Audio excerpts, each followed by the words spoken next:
Donc, nous disions donc Hassan ibn Haytham est né à Basra en 965, dans le Xe siècle. Il va décéder donc au Caire en 1039. Quand j'ai commencé à faire des recherches sur le sujet il y a quelques années en arrière, il n'y avait pas les Français n'abordaient pas le thème de Hassan ibn Haytham. Et là, récemment, quand j'ai cherché, j'ai trouvé une page Wikipédia sur Hassan ibn Haytham, donc j'étais très agréablement surpris. C'est pour ça que je vous ai mis un extrait donc, de sa biographie sur Wikipédia, donc vous pouvez la consulter en ligne, dans laquelle il est dit c'est un médecin, philosophe, physiologiste et physicien du monde médiéval arabo-musulman, un des premiers promoteurs de la méthode scientifique expérimentale, mais aussi un des premiers physiciens, théoriciens à utiliser les mathématiques.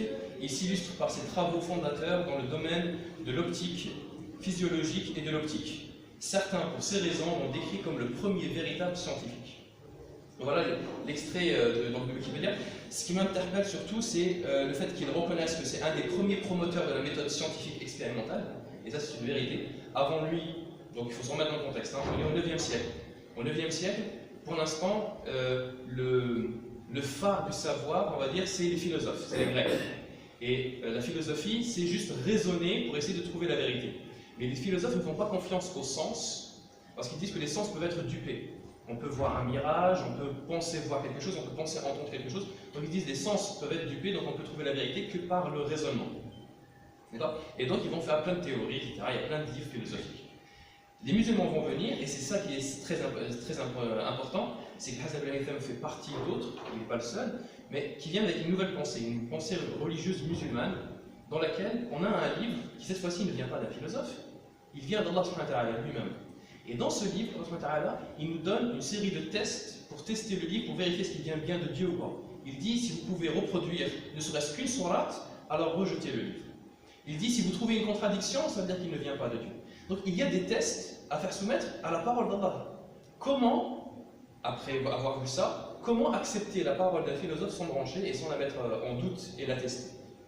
Donc voilà le nouvel état d'esprit dans lequel vont venir les musulmans, et c'est pour ça que Hassan ibn Haytham est considéré qu'un premier donc, de la promoteur de la méthode scientifique expérimentale, c'est parce que justement il va soumettre au test. Ce qu'on va lui dire, il va l'expérimenter, il va le tester. Et donc du coup, certains pour cette raison l'ont décrit comme le premier véritable scientifique. Et c'est effectivement comme ça qu'il est décrit comme le premier véritable scientifique de l'histoire, parce qu'il a placé, il a mis une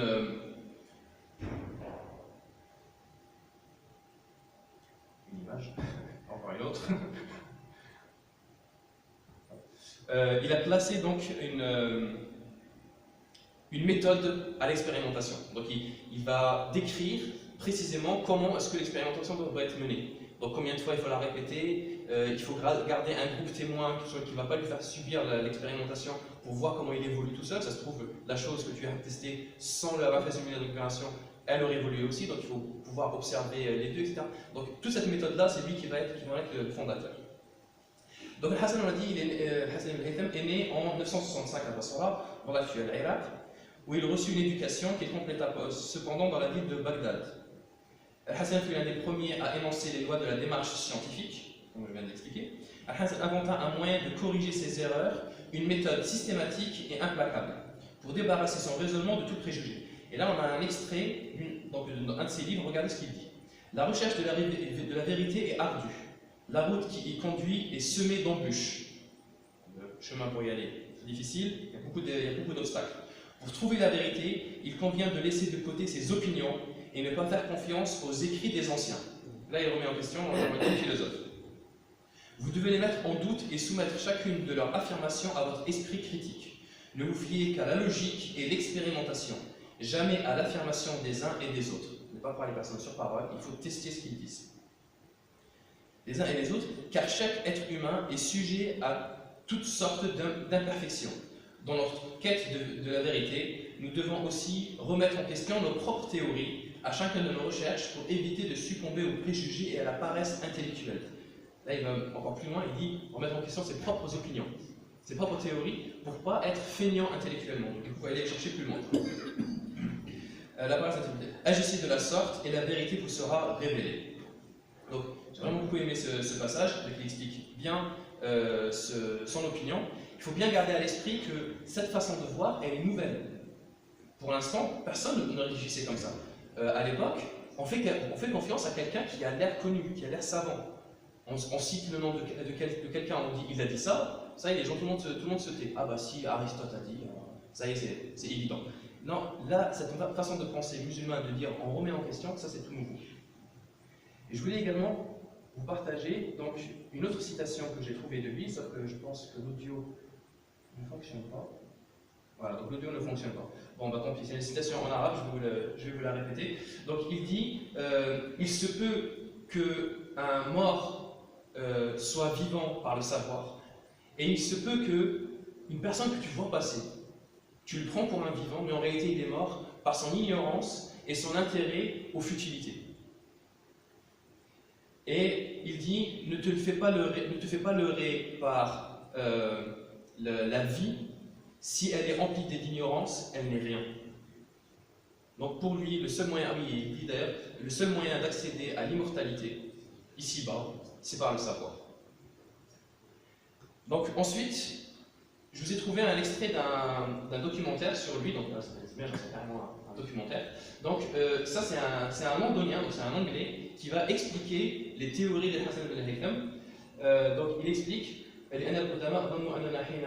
les anciens, donc les philosophes, pensaient que lorsque nous voyons, en fait ce qui se passait, c'est qu'il y avait une lumière qui sortait de notre œil, qui allait chercher l'information et qui revenait. Voilà, comme vous voyez dans l'image. Ils pensaient que l'information, elle sortait de notre œil et puis elle revenait. Hassan al-Haytham a dit tout ça, c'est n'importe quoi, c'est impossible, la lumière elle est partout, etc. Si c'était le cas, je pourrais voir la nuit. Donc il dit non, la lumière elle fait un seul voyage, c'est de l'objet vers, enfin l'information. Elle fait le voyage, donc du coup de la lumière de sa source à l'objet, puis vers mon œil. D'accord? Et ça, il a été le premier à l'expliquer comme ça, mais il dit ça suffit pas de l'expliquer seulement. Juste de le dire comme ça suffit pas. Il ne veut pas faire comme les philosophes, il va expérimenter. Et pour expérimenter, vous voyez que ce dessin-là, il a l'air très moderne, mais en fait il date du 9e siècle. C'est la découpe d'un œil de bœuf. Il va en découper énormément pour étudier toutes les composantes de l'œil. Et franchement, pour les avoir étudiés au lycée, c'est assez semblable. Hein. On n'a pas rajouté beaucoup de choses depuis.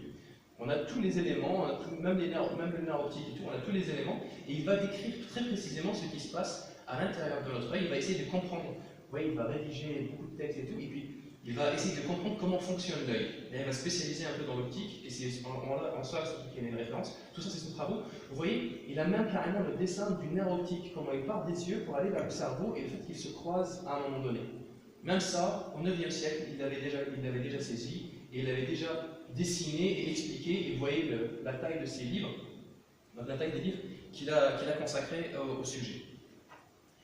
Donc ses recherches, brièvement, la plupart de ses recherches concernent l'optique géométrique et physiologique, donc c'est ce qu'on est en train de montrer. Il a été un des premiers physiciens à étudier la lumière, un des premiers ingénieurs et un des premiers astronomes du monde musulman moyen-oriental. Contrairement à une croyance populaire, il a été le premier à expliquer pourquoi le Soleil et la Lune semblent plus gros lorsqu'ils sont proches de l'horizon. Vous savez, quand le Soleil ou la Lune ils sont plus proches de l'horizon, ils ont l'air un peu plus gros. Que quand ils sont en plein ciel, ils ont l'air plus petits. En fait, on a cru pendant très longtemps que c'était Ptolémée qui était le premier à le dire, et en fait, maintenant on sait que c'était faux. C'était Hassan al-Haytham le premier à avoir expliqué ce phénomène et pourquoi il se produisait. Il établit aussi que la lumière de la Lune vient du Soleil, ça c'est aussi dans le Coran, hein, mais il a prouvé scientifiquement, on peut dire ça comme ça. C'est aussi lui qui a contredit Ptolémée sur le fait que l'œil émettait de la lumière, ce qu'on voit bien. Donc c'est Ptolémée qui prétendait que la lumière sortait de l'œil pour aller chercher l'information. Même s'il ne parle pas de lumière Ptolémée, mais une sorte de laser, etc. Voilà. Mais en tout cas, il le remet en question. Selon lui, si l'œil était conçu de cette façon, on pourrait voir la nuit. Il a compris que la lumière du soleil était diffusée par les objets et ensuite entrer dans l'œil. Il fut également le premier à illustrer l'anatomie de l'œil avec un diagramme, donc ce qu'on va bien voir. Il a également lancé une théorie à propos du jugement et de la reconnaissance des objets. Il remarque que l'on ne reconnaît que les objets que l'on connaît, et que l'image d'un objet persiste quelque temps après qu'on ait fermé les yeux. Vous l'avez tous fait l'expérience de ça. La reconnaissance est inconnue, la reconnaissance est donc basée sur la mémoire et n'est pas qu'une simple sensation liée au jugement. Il faut connaître quelque chose pour pouvoir le reconnaître. On ne peut pas reconnaître quelque chose si il n'est pas déjà dans notre mémoire. car on ne reconnaît pas les objets qui nous sont inconnus. Il a aussi étudié la mécanique du mouvement, et ah oui, ça c'est très impressionnant. Il a aussi étudié la mécanique du mouvement, et il dit qu'un objet en mouvement continue de bouger aussi longtemps qu'aucune force ne l'arrête. Je ne sais pas si vous avez quelques notions en physique, mais cette notion-là, en fait, c'est ce qu'on va appeler plus tard l'inertie, le principe d'inertie, et ça va être attribué à Newton, à Isaac Newton. On va dire que c'est lui qui va établir le principe d'inertie. Isaac Newton au XVIe siècle, Hassan ben Haytham au IXe siècle, il en avait déjà parlé. Il a déjà dit qu'un objet, s'il est lancé et s'il n'y a aucune force qui le stoppe, il va continuer à l'infini. Il faut qu'il y ait de l'air, il faut qu'il y ait de la gravité, il faut qu'il y ait quelque chose pour réduire sa vitesse et l'arrêter. Sinon, ça ne s'arrête pas. Hassan ben Haytham au IXe siècle, il parle déjà de ça. En astronomie, il a tenté de mesurer la hauteur de l'atmosphère. Alors ça, c'est un truc. Vous voyez l'atmosphère qui est loin, à l'époque, on ne sait même pas si ça existe ou pas. Lui, non seulement il a compris que ça existe, mais en plus, il va mesurer sa distance par rapport à la Terre. Alors là, c'est très impressionnant. Je vous l'explique rapidement. C'est juste qu'en fait, il constate que quand le Soleil se lève, avant même qu'il apparaisse, on voit sa lumière. On a tous vu, hein. La lumière commence à apparaître alors qu'on ne voit pas encore le Soleil. Pourquoi? On l'a tous vu constater, mais on ne s'est pas forcément posé la question pourquoi. Lui, il se pose la question et il se dit il doit y avoir quelque chose qui reflète la lumière du Soleil avant qu'il n'apparaisse. Donc, il en déduit qu'il y a quelque chose dans le ciel qui reflète. Et en s'appuyant sur le Tariq, dans le Tariq, Allah dit au sama ila tarad, le ciel en capacité de réflexion, de retour. Du coup, il s'interroge là-dessus. Bon, effectivement, il y a le sens qui ça protège des djinns, mais il se dit est-ce qu'il n'y a pas un autre sens? Est-ce que c'est pas aussi que le ciel a cette capacité de retourner la lumière? Du coup, il va considérer l'atmosphère, il va partir du principe que c'est comme un miroir qui peut refléter les choses. Et donc là, il va pour pouvoir calculer, il va déjà régler un problème qui a été posé déjà à l'époque de Ptolémée, c'est comment calculer l'angle de la lumière sur un miroir convexe, donc un miroir retourné, un miroir plat. On sait mesurer l'angle. Par contre, un miroir convexe, donc un miroir comme ça retourné, on ne sait pas le faire. C'était un problème à l'époque de Ptolémée, personne ne savait le résoudre. Hassan ben Haytham va résoudre ce problème, et ne va pas s'arrêter là, en fait, il va résoudre ce problème pour trouver l'angle du Soleil par rapport à la Terre, 19 degrés. D'ailleurs, je me demande s'il n'y a pas un lien avec le fait, quand on calcule, on parle de 19 degrés. Donc, je pense qu'à la 9e siècle, ça a déjà été établi, l'histoire de 19 degrés. Et ensuite, il va mesurer aussi, donc une fois qu'il a l'angle, il va mesurer la distance que doit avoir le miroir par rapport à l'observateur pour que la réflexion se fasse pile poil à l'angle de 19 degrés. Et du coup, il va en déduire la distance de l'atmosphère. C'est franchement hyper impressionnant au 9e siècle de pouvoir faire un truc pareil. Il parle également de l'attraction des masses et on croit qu'il connaît l'accélération gravitationnelle. Hassan a écrit plusieurs ouvrages sur l'optique dans son traité d'optique, livre consacré à la physique optique et qu'il met 6 ans à écrire. Il prouve scientifiquement la théorie de l'intromission d'Aristote selon laquelle la lumière entre dans l'œil. Il prouve que tous les objets reflètent la lumière dans toutes les directions, mais c'est lorsque un rayon entre en collision à 90 degrés avec l'œil qu'on verra l'objet refléter le rayon. Donc après, il y a d'autres choses, mais on va écourter un peu. Il y a beaucoup d'autres découvertes qu'il a fait. Donc voilà, celle-ci, c'est le problème de Ptolémée. Donc le calcul qu'il fallait faire avec le miroir convexe, donc vous avez ici la forme du miroir, la forme de la Terre, et puis essayer de calculer l'angle, donc là, si c'est là, ça rate, etc. Et donc il va faire plusieurs calculs mathématiques pour pouvoir trouver donc, la fameuse histoire de l'angle. Vous voyez ici, là, la première image c'était celle de Ptolémée, cette fois-ci vous voyez c'est écrit en arabe, c'est celle de Hassan. Et là, cette fois-ci, ce sera avec une bougie, et puis essayer de déterminer à quel endroit elle doit être pour pouvoir calculer l'angle et la distance. Alors le problème de lui, il a résolu le problème, et puis on en a posé un autre. Le miroir convexe était dans ce sens, pardon, et du coup il l'a posé dans l'autre sens. Et le problème, il l'a résolu, mais il y a un problème mathématique qui porte son nom. Alors j'ai pas réussi à comprendre, j'avoue. Du coup je peux le poser ici quand même.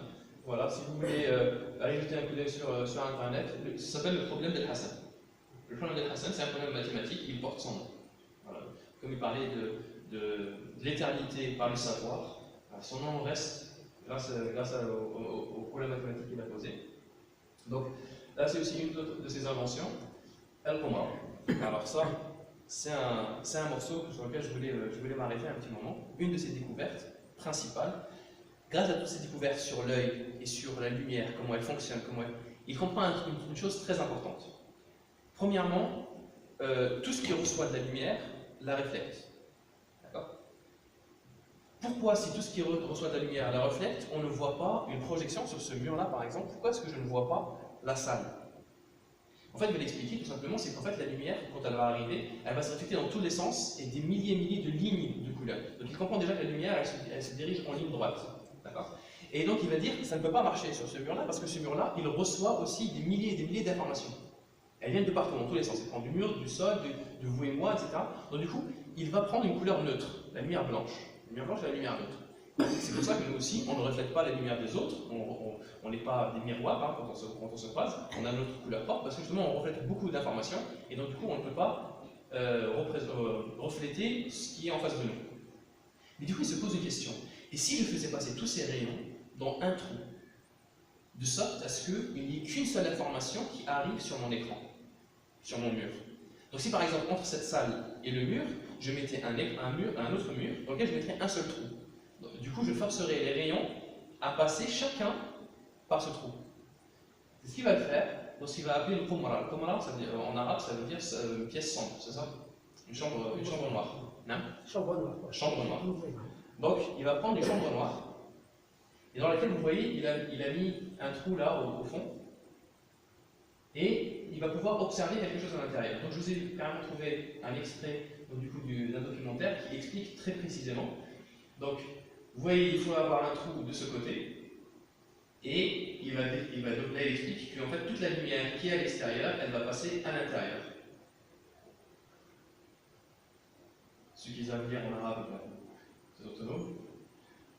Donc là, il explique, donc du coup, à l'intérieur, vous voyez, il y a un seul petit trou, et là, la lumière, elle va se refléter sur l'écran qui est en face. C'est le principe du projecteur, c'est le principe du cinéma, c'est le principe de tout ce qu'on va inventer plus tard. Hassan ibn Haytham au 9e siècle. Il a déjà posé les bases de ce principe-là. Et qu'est-ce qu'il va découvrir justement en faisant passer tous les rayons par un seul endroit, par un seul point? Tout à l'heure, on a dit que le mur va rester neutre, va rester blanc, parce qu'il reçoit toutes les informations d'un coup. Mais s'il ne reçoit qu'une seule information par ligne, par point, qu'est-ce qui va se passer? Vous voyez, s'il voit à l'intérieur, de l'intérieur, donc derrière le commun, à l'intérieur de la commun, il voit ce qui se passe à l'extérieur. Il le voit à l'envers, ce qui est en haut, en bas, et ce qui est à droite, à gauche. Voilà. Donc, du coup, on va qu'est-ce qui se passe? Donc, ils vont en déduire, ils vont comprendre que ça veut dire que la lumière va former une sorte de cône. Vous voyez le cône de glace? Vous voyez le cône? Donc, du coup, vous avez l'information qui va partir d'ici et d'ici, et qui va se croiser au niveau du point. Et de l'autre côté, elle va aller dans l'inverse. Celle qui était en bas, elle va aller en haut. Ça va faire un autre cône dans l'autre sens. D'accord? Et donc, regardez, on voit bien à l'intérieur de la Qumra ce qui va se passer. Donc ça, c'est un livre qui lui sera consacré par un mathématicien italien. Il l'appelle Hassan al-Hazani, voilà, en italien, pour lui rendre hommage à ce personnage. Donc, le Qumra, on vient de le voir, c'est son invention principale. Du moins, une de ses inventions. En fait, il va passer par cette pièce pour toutes ces découvertes sur la lumière. Il faut savoir que plusieurs siècles plus tard, les Anglais vont venir, ils vont reprendre son invention et ils vont remplacer l'écran de fond par un négatif. Et ils vont réussir à immortaliser l'image, à la capturer. D'accord? Le fait de capturer cette image-là, c'est pour ça que ça m'a posé problème quand je disais l'image c'est interdit, non, c'est juste un reflet. Donc ça fonctionne comme un miroir. Les miroirs ne sont pas interdits. Donc du coup, quand c'est une représentation par miroir, normalement, ce n'est pas interdit, ce n'est pas un dessin ou une sculpture. Donc, ça fonctionne exactement comme le miroir, sauf que l'image est capturée. Et donc, l'image qui est capturée, les Anglais vont faire une invention avec, et ils vont vouloir rendre hommage à Hassan en laissant le nom de son invention. Donc, comme c'était Qumra, ils vont continuer à l'appeler Qumra. Sauf qu'en anglais, Qumra, ils n'arrivent pas à prononcer correctement. Donc, si vous arrivez à prononcer avec l'accent anglais Qumra, ça donne. Est-ce que quelqu'un devine? Camera. La caméra. La caméra, invention d'Al-Hassan ibn Haytham. 9e siècle. Impressionnant. Donc, voici, après, j'aime beaucoup cette image, c'est celle d'un livre italien. J'aurais bien aimé pouvoir me lever pour pouvoir vous l'expliquer, mais je vais faire avec la souris. Donc, vous voyez ici, à droite, ce personnage, c'est Hassan. Hassan al-Haytham. Et ici à gauche, c'est Galilée. Et vous voyez, c'est écrit là en bas. Ici, vous avez Al-Hassan et de l'autre côté, Galiléo. Donc, c'est un livre sur l'astronomie et donc on rend hommage à ces deux personnes. Al-Hassan par la raison. Al-Hassan est le rationnel et en dessous, Galiléo est l'observation parce qu'il avait inventé une lunette astronomique. Lunette astronomique qui utilise des lentilles que Hassan a inventées. Mais symboliquement, c'est comme si cette image, elle nous disait le savoir a passé des Arabes vers les Occidentaux. Symboliquement, le savoir qui passe d'un main de l'un à l'autre. Par contre, je reviens à la représentation de Galiléo. Vous voyez Galilée représenté au Moyen-Âge dans l'imaginaire collectif. Quelqu'un d'intelligent, un savant, il est habillé en tenue arabe. Aujourd'hui, si on imagine un scientifique, on imagine en blouse blanche. À l'époque, on imagine en tenue arabe. C'est ça un scientifique, parce qu'ils ont vu que des Arabes en tenue scientifique. C'est resté dans l'imaginaire collectif. Une représentation donc, qu'on en a à l'époque. Là aussi, vous avez un diagramme, donc, du coup, tout ce que j'ai tapé, c'est l'évolution des sciences, et vous voyez Hassan qui apparaît pile poil juste entre Aristote, le philosophe, et derrière, vous avez Newton. Ou Galilée, pardon. Galilée. Donc vous avez Hassan comme l'élément central du passage de la philosophie à la science moderne. Et effectivement, c'est lui qui va mettre les bases. Voilà tout ce qu'on lui doit, toutes les inventions qui sont là, qui sont autour, donc y compris la lumière, l'électricité, enfin pas l'électricité, mais plutôt l'utilisation de la lumière, tout ce qui utilise des lentilles, hein, donc les jumelles, microscopes, télescopes, etc., tout ça, bah, c'est lui qui a inventé les lentilles. Comme il a compris comment ça fonctionnait, justement en déduisant le cristallin qui est dans l'œil. En Irak, il y a un billet, donc voilà, en quoi il est resté, hein, son héritage. En Irak, il y a un billet de banque qui porte son image, sa photo. Et vous voyez ici même le problème mathématique qu'il a posé. Vous voyez, il est dessiné ici. Et autre chose que je ne savais pas, ça c'est la Lune, et un des cratères de la Lune, celui-ci, porte le nom de Al-Hassan. Donc ils ont rendu hommage à cet grand homme en donnant son nom à un des cratères de la Lune. Il y a également un astéroïde qui porte son nom, l'astéroïde 59239 porte le nom de Hassan al-Haytham. Voilà, c'est le cratère le plus près. Et là, pareil, c'est une conclusion. J'ai voulu laisser dire à Ahmed Chegheri, plutôt que moi, parce que je n'osais pas le dire, mais du coup, voilà, quand il y a un problème de son, bah, je vais tâcher de vous la transmettre. Il dit j'implore Allah que dans quelques années, on puisse filmer avec des caméras fabriquées dans des pays musulmans. Il dit parce que c'est notre savoir. Il est passé là-bas. C'est le savoir de Hassan al-Haytham. Il est né ici et il est passé de l'autre côté. Il dit si par exemple Hassan al-Haytham venait là maintenant et il voyait qu'on utilise une caméra Sony, une caméra etc., de plusieurs pays étrangers et tout, enfin étrangers au monde musulman, il dit qu'est-ce qu'il dirait? Il nous dirait où est notre Omar? Où est notre invention? Et qu'est-ce qu'on pourrait lui répondre? Donc, toujours M. Ghali qui dit bah, tout ce que je pourrais lui répondre, c'est désolé.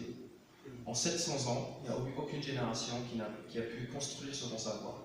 Il a fallu que les Occidentaux viennent et te rendent hommage, et prennent ton savoir et le portent à la postérité. C'est pas nous qui l'avons fait, c'est les Occidentaux. Et il dit mais c'est pas fini. C'est pas fini. On peut encore changer les choses. Il ne faut pas se dire regardez, on a un passé prestigieux. Il faut se dire nos ancêtres ont été prestigieux, à nous de l'être aussi. Donc ne pas se reposer sur ses lauriers en se disant c'est bon, on a eu notre heure de gloire. C'est de se dire aujourd'hui, on peut récupérer également cet honneur-là et remettre le savoir à sa place. Barakallahu fikum. Merci pour votre attention. Gardez comme ça.